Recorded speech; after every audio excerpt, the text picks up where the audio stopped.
Olá, seja bem-vindo a mais uma aula do meu canal de vídeos no YouTube. Meu nome é Alessandro Trovato e na aula de hoje, sobre Python, nós vamos falar sobre variáveis, vamos falar sobre a instrução range, como podemos convertê-la para uma lista e você vai aprender a fazer duas funções para testarmos o escopo de uma variável. Então prepare-se porque a aula de hoje tem bastante conteúdo. Antes de começarmos, não se esqueça, já deixe o seu curtir aqui no vídeo, compartilhe nas suas redes sociais e deixe um comentário do que você está achando do curso. Para facilitar os seus estudos, acesse o meu catálogo virtual criado no Power BI. Acesse bit.ly/trovato com letras minúsculas e PBI com letras maiúsculas. Tudo pronto? Vamos lá! Vamos abrir então aqui um novo arquivo. Você vai clicar na sua janela do Explorer no ícone de New File. Nós vamos digitar aula 11, variáveis e função range.py.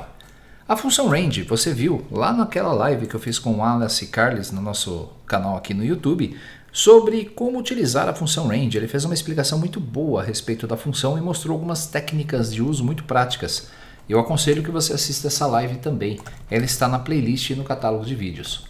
Vamos colocar aqui o uso de variáveis no Python. Então, variáveis. Você já viu anteriormente como fazer a criação de variáveis. Você não precisa usar comandos como din, let para poder fazer atribuição, set. Tudo isso é desnecessário no Python. No Python você só precisa criar a variável. Então vamos criar uma variável A e vamos atribuir um valor para ela. Na hora da execução, o Python já vai entender que essa variável é uma variável do tipo int, ou, lembre-se, é uma variável do tipo inteiro. A var b vai ser igual a um texto, então eu vou colocar no meu nome, Alessandro. Essa variável vai ser criada como string. Vamos criar uma outra variável, a var c. Ela vai ter um valor booleano, valor false. No Python, true ou false precisam ter a primeira letra como maiúsculo.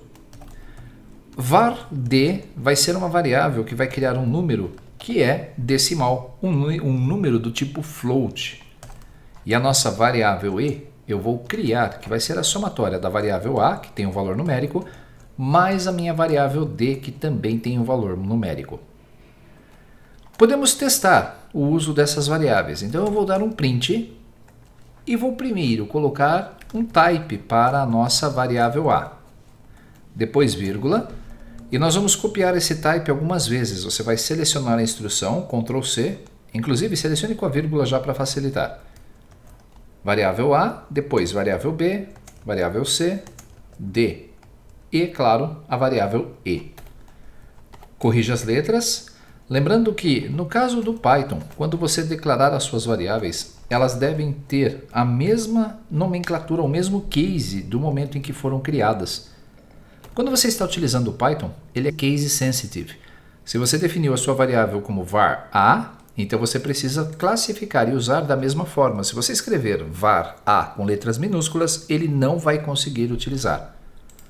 Aqui na última parte nós vamos colocar um resultado. Então, entre aspas, resultado, dois pontos, e nós vamos colocar aqui uma vírgula para mostrar o resultado da operação. Se você quiser colocar uma quebra de linha na resposta, lembre-se, você pode usar o /n dentro da sua string. Vamos recuperar alguns conhecimentos que nós já temos anteriormente aplicados no curso. Vou imprimir uma linha vazia e agora vou executar aqui o prompt do terminal do Python. O nosso código, você vai perceber que ele vai ser executado. E como eu formatei a minha máquina, então pode ser que demore um pouquinho e se tiver alguma coisa errada eu corrijo durante o processo aqui de gravação da aula. Você está vendo que a primeira variável ela é da classe int, de números inteiros. A segunda é da classe str, que é string. A terceira é uma string ball, ou valor booleano, verdadeiros ou falsos. E a classe float é porque é um número decimal. Ainda existe um número primitivo, que é um número... Nós vimos no nosso curso, é um número de grandes proporções, esqueci o nome dele. Eu nem uso o tipo, mas também poderíamos utilizá-lo aqui. Eu resolvi não repetir o processo. Com o resultado, nós temos a classe do float. Mas espere, eu gostaria de ver o resultado, não a classe do nosso número. Perceba que quando nós somamos um número inteiro com um número decimal, a classe foi convertida para float. Se nós tirarmos o type aqui do final, o resultado vai ser a operação ou a somatória dos nossos valores. 11.34567. O print aqui vazio é apenas para separar a linha do nosso prompt do comando anterior. Como nós já vimos a criação das variáveis, eu não preciso me preocupar então mais com detalhes. No decorrer do curso nós vamos usar muitas variáveis. Agora vamos entender um pouquinho o escopo das variáveis. Quando você cria uma variável aqui, por exemplo, no ambiente, no seu arquivo .py, essa variável está disponível para todo o seu código. Só que vai acontecer em alguns momentos em que a variável vai ter um escopo muito bem definido. Nós vamos criar duas funções de teste. Você vai digitar def, que é a palavra reservada para a criação de uma função aqui no Python, e nós vamos chamá-la de função 1. E vou passar um parâmetro para essa função que vai ser um a, uma variável a. No Python, para criar uma função, você deve digitar os dois pontos e ao pressionar o Enter, ele já indenta o seu código automaticamente. O que ele vai fazer? Eu vou fazer uma impressão da variável a e vamos pegar a nossa variável que está na parte superior da tela, a nossa variável e. Então, vamos pegar a variável e. Ou vamos pegar aqui uma variável f. Eu vou criar uma variável nova para você ver a zona de atuação dela, ou o escopo da variável. E a nossa variável função 2, ela vai também receber uma variável chamada a. Dois pontos.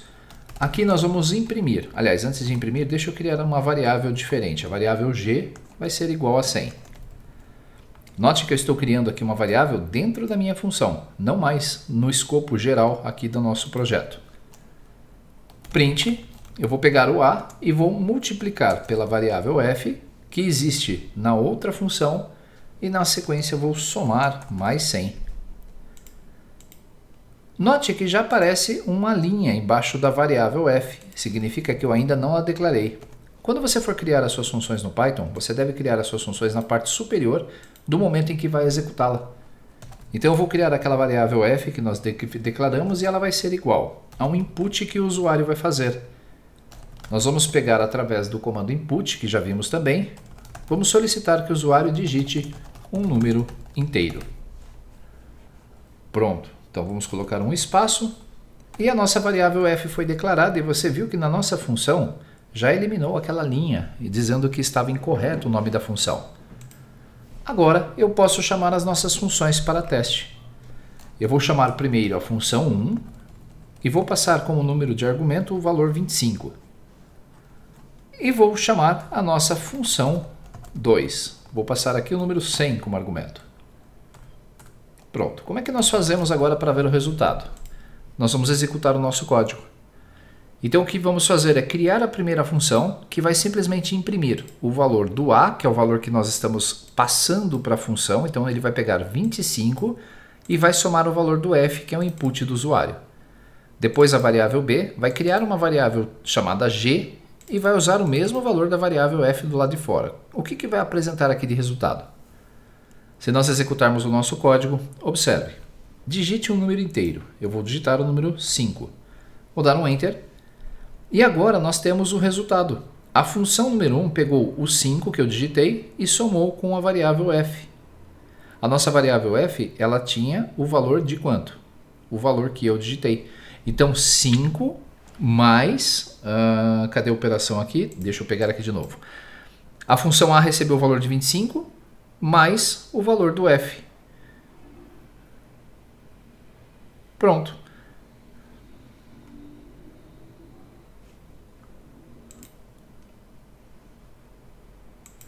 R$ 25, que foi passado de parâmetro, vamos lá de novo, 5. 25, que foi passado de parâmetro mais 5, dá 30. Na parte de baixo, nós pegamos o valor de A, que é o valor que nós passamos, e multiplicamos por 5, então dá 500 mais 100 dá 600, então o resultado está certinho. Como você pode perceber, todas elas funcionaram.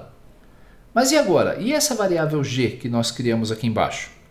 Se nós tentarmos usar essa variável g fora da função, olha o que vai acontecer. Eu vou dar um print e vou pegar essa variável g e vou somar ela com a variável f. Quando executar o nosso código, você vai perceber que nós digitando o número 5 vai dar um erro. A var g, que é a nossa variável, ela não está definida. ela não existe no contexto dessa nossa variável. Ele até propõe, olha, será que você não quis dizer variável A? Então ele sabe que essa variável não existe nesse contexto, ela está apenas sendo criada e executada dentro da função. Quando a função termina a sua execução, essa variável deixa de existir. Consequentemente, qualquer ponto do programa que você utilizar a variável g, ela não vai existir. Vou comentar esta linha, justamente para que nós não tenhamos que ficar toda hora vendo esse erro. Ok, então isso é o escopo de variável e é assim que nós devemos trabalhar. Vamos usar agora a função range. Função range, ela é muito útil para que você crie faixas de valores. Ele coloca o primeiro elemento, ele é um elemento inclusivo, ou seja, o primeiro elemento da nossa faixa, ele é criado junto com essa lista de valores. O último não, o último ele é exclusivo, ou seja, ele é excluído da contagem. Você já vai entender o que eu vou fazer. Se eu pegar aqui a var h, criando uma nova variável, eu vou passar aqui a instrução range de 4 posições.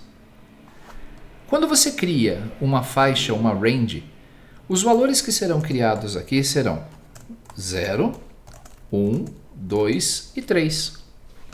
Ele está criando 4 valores conforme nós solicitamos e o início da operação é a base 0.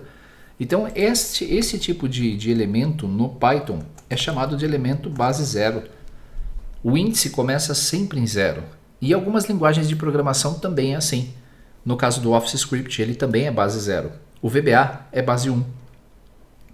Você também pode utilizar e trocar esses comandos, mas isso é assunto para aulas futuras. Ok, então se nós vamos criar, se eu der um print nessa nossa variável, o que vai acontecer? Nós não vamos ver o resultado dela. Eu vou apenas criar aqui o play e você vai ver, depois que digitarmos o número inteiro, que ele vai escrever range 0,4. Então a nossa variável ela ainda não executou. O objeto range está criado, mas ele não consegue exibir dessa forma. Nós temos que convertê-lo para uma lista. Se você usar o comando type na nossa variável var h, o resultado do comando type, você vai ver depois que executarmos o código, ele é da classe range. Então existe uma classe específica chamada range para a faixa de valores que ela gerou. Como é que eu posso então fazer a exibição desses valores? Eu posso usar aqui o comando print e existe um comando no Python chamado de list, abrindo parênteses. List ele cria uma sequência mutável. O construtor então ele cria uma nova lista e o argumento que é passado para ele. Nesse caso, se nós passarmos um parênteses vazio. Está vendo esse símbolo que aparece na caixinha? São formas diferentes de utilizar o elemento. Então aqui nós temos na forma 1 usando o comando list vazio e na forma 2 nós podemos passar um objeto iterável. O objeto iterável nesse caso é uma range, porque nós podemos iterar cada um dos elementos da sua lista. E aqui, se eu passar a minha var h, o resultado dessa operação qual vai ser? Vou executar novamente, note a nossa janela do terminal, e você vai ver que ele, ao invés de mostrar a classe, ele está mostrando agora os valores 0, 1, 2 e 3. Há várias formas diferentes de criar uma lista, um range no Python. Então vamos lá, print, list. Dessa vez eu já vou usar o comando list para poder fazer o uso da instrução range. Se você digitar o número 2, essa sua range, ou a faixa de valores, vai começar no número 2, vírgula. E se você pedir aqui o final 10, observe o resultado. Eu vou colocar aqui 5 novamente e você vai ver. Ele começa a geração do número 2 e vai até o número do limite que você colocou, nesse caso 10. Só que lembre-se, o último elemento ele é exclusivo, ele é excluído da sua lista. Então ele sempre vai fazer a geração com o menos 1 do valor que você atribuir no segundo elemento da função range. Só que a função range ela também tem uma característica. Você pode utilizar o terceiro argumento da função. Então vamos lá, o primeiro argumento vai ser o mesmo número 2, o segundo argumento vai ser o mesmo número 10, e depois você vai colocar o número 2 como terceiro argumento. O terceiro argumento é o incrementador, de quanto em quanto você quer que essa lista cresça. Ao executarmos aqui a nossa lista, você vai perceber, depois de trocar aqui qualquer valor, ele vai gerar uma lista de números 2, 4, 6 e 8. Começando em 2 até 10, de 2 em 2. Então ele coloca o primeiro elemento porque ele é inclusive, depois 4, 6, 8. Ele não põe o 10 porque o 10 ele é excluído, lembre-se. Sempre o último elemento menos 1. E se você quiser colocar um contador negativo, é fácil. Você pode utilizar a mesma técnica. Vamos usar o range a partir do 0, vírgula. Menos 10 vai ser o elemento, vírgula, e o incrementador vai ser menos 1. A operação, quando nós executarmos aqui, vai ser um contador que vai começar em 0 e vai até menos 10. Lembrando que menos 10 ele exclui o menos 10, então ele vai até menos 9, conforme vimos aqui na nossa lista. É como se fizéssemos um contador de 0 a menos alguma coisa. Pronto, então este é o nosso script para a função range. Eu vou colocar aqui um print vazio apenas para ele separar o resultado aqui do nosso console. Pressione Ctrl S para salvar o seu script e já pode fechá-lo. Com isso, concluímos aí esse script de desenvolvimento da aula de hoje. Nós fizemos a criação de mais uma aula, dessa vez a 11ª aula da playlist de Python. Você aprendeu como declarar variáveis, nós fizemos algumas técnicas a mais. Você aprendeu também como criar funções, então você já pode utilizar aí a sua imaginação e os conhecimentos até aqui para criar algumas funções de teste e também aprendeu como utilizar a função range. O Python é uma linguagem muito poderosa, então você já tem uma ótima bagagem vista até aqui do treinamento com instruções e com comandos que você já pode usar no dia a dia. E se você já tem acesso ao Python no Excel, experimente já usar alguns desses recursos. Com certeza a instrução range vai funcionar e você vai conseguir colocar aí o resultado diretamente na sua planilha.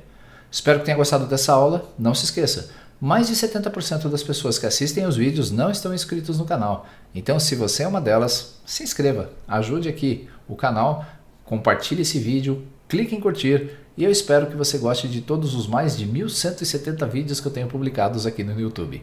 Grande abraço, nos vemos então no nosso próximo encontro. Até lá!